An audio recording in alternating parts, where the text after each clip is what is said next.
All right, in the last lesson, all we did was replace our PHP with HTML. Nothing fancy. In fact, we should actually go ahead and clean this up. And that's what we're going to do. So the first thing I actually want to do is create a config file. So I can go PHP include, actually no, require. The difference between it and require and include will include the file that you specify, but if it doesn't exist, the page will basically try to go on anyways. It might break in several places, especially if it can't find the config file, whereas require will try to require the file, and if the file is not there, it's just basically going to, its mind is going to explode and say, oh, I don't know what to do, and just die.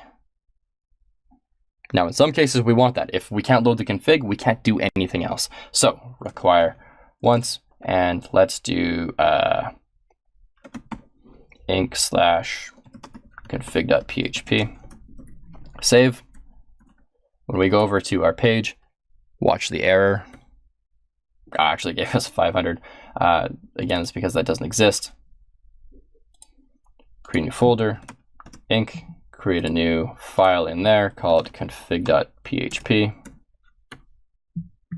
And now it works. Okay, cool. So what can we do in here? What if we did php echo test, exit, kills our page with the word test on it. That's perfect. That's what we want. We know the config file is actually being loaded through the index. Now, as a security practice, this is something you can do. There are other ways around this, but if you're going to have your config file in an HTML accessible folder, that means if someone went to your website .com/inc/config.php, could they view this file? Technically, yes. Could they access it? Yes. Would it produce errors? Most likely. Even if you have errors turned off, is that a great thing for people to see a blank page? No, you don't want that. Instead, what you want to do is you want to make sure that they can't have access to it. So I'm going to get rid of this because it's unnecessary. I'm going to say if is not defined config.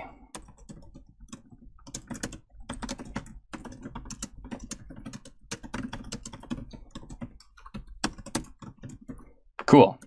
Reload the page. I do not have a config file. That's because this is not defined. Now, in PHP, we have variables, we have constants, we have all this other awesome stuff. So instead of requiring at the top of the page, let's make sure this page is actually allowed to include the config file. We do that by defining, basically, this would be the constant name. It's instead of a variable, it's a variable that can never change. Once it's set for life, or basically until the script is done running. And we'll just set that to true. And let's add some comments because comments are always a good idea. Allow the config, require the config. There we go, our page shows up. But if we change that to, I just added a 2 in there, we don't have a config file. Now, what we could do is we could redirect someone in here. Instead of exiting, we could, that's actually what we should be doing, is we should redirect, or we should show them a 404 page so it looks like there's nothing there. But for the sake of simplicity, for the sake of brevity, we're going to keep this nice and short with an exit message. Now, again, another comment, if there is no constant defined called config, do not load this file. Now, anything after the exit function is not going to render. Cool. So basically, if our code gets past here, everything else is, I'm doing air quotes, but it's safe. It's not really safe, but it's safer. It's just one precaution that you can take. Now, our config is below, and what do we want in our config? At the moment, we don't want anything inside of the config. We're just going to keep this nice and blank. And that's our first required file. Now, if we wanted to move this to another place, we could do that as well. PHP require once. Require once obviously only tries to require the file once if it's already been required. And instead of required, actually, you could use include once. And so if the file's already been required or included, it's not going to try to require include it again. And that's like if you have a loop, for example, that's running over and over and over again, instead of requiring the same file 55 or 100 million times, it's only going to try to require it once.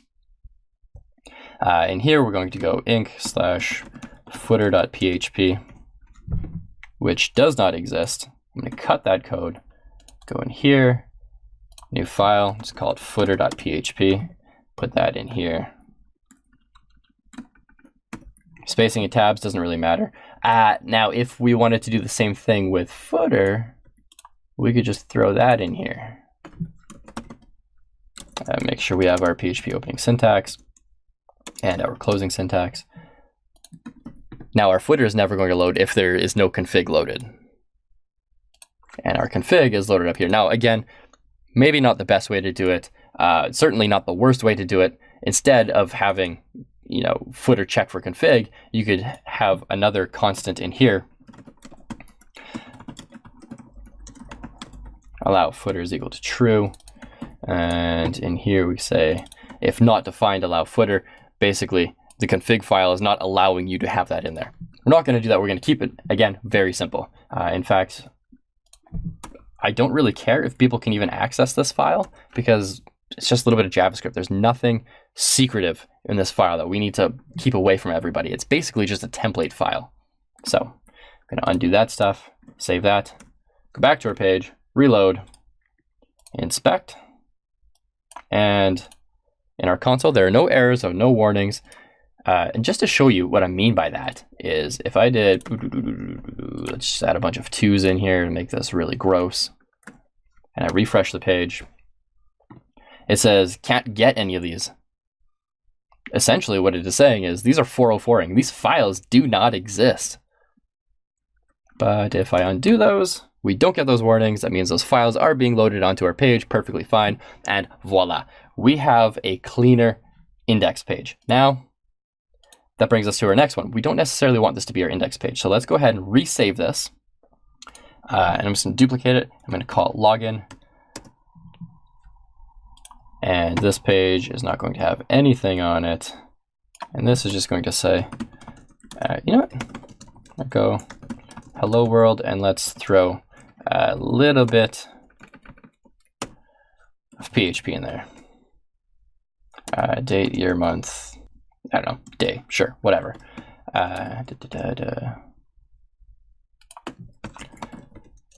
Today is, save, go back to our index page, refresh, today is, date is not going to show up because we didn't echo it.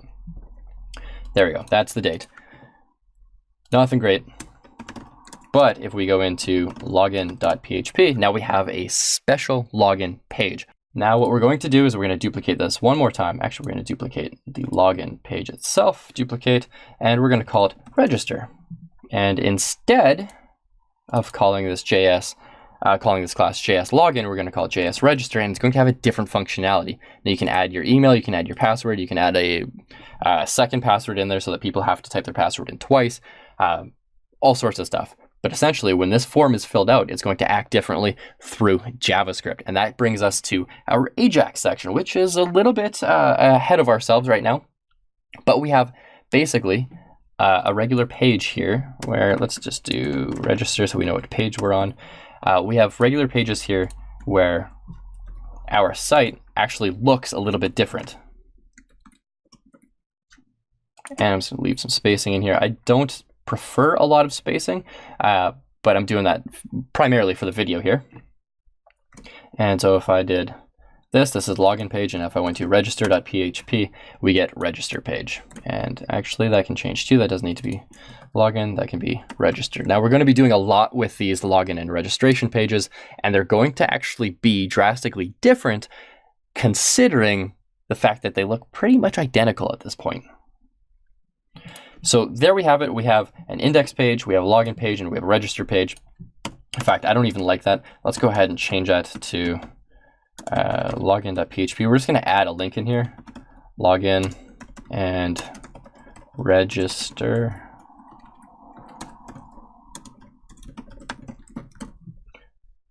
And now if I go back to the index page, we've got a login and we've got a register link. Goes to login, I go back, I click register, it goes to register.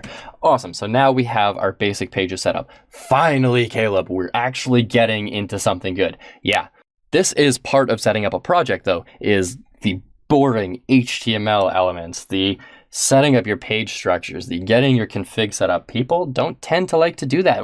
Web developers get really bored doing basic things like that. So what we're going to do is set this up right now. We set up Git before we did all of this, and then we can start having some fun.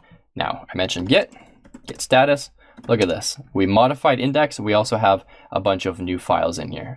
Project files is actually not supposed to even be in there, but this is a good example to add multiple files. Git add inc is going to add the entire directory. And that should have had a space in there. Now if I get status, there we go. These files are going to be included in our next commit. The project files is not. And we do a git commit, added config, added login reg pages, added footer. Nice and short. Your git message doesn't need to be very long. Git push origin master. Go over to GitHub, refresh. Look at that. We've got index, login, register, inc. We've got all sorts of awesome stuff in here. Cool, cool, cool.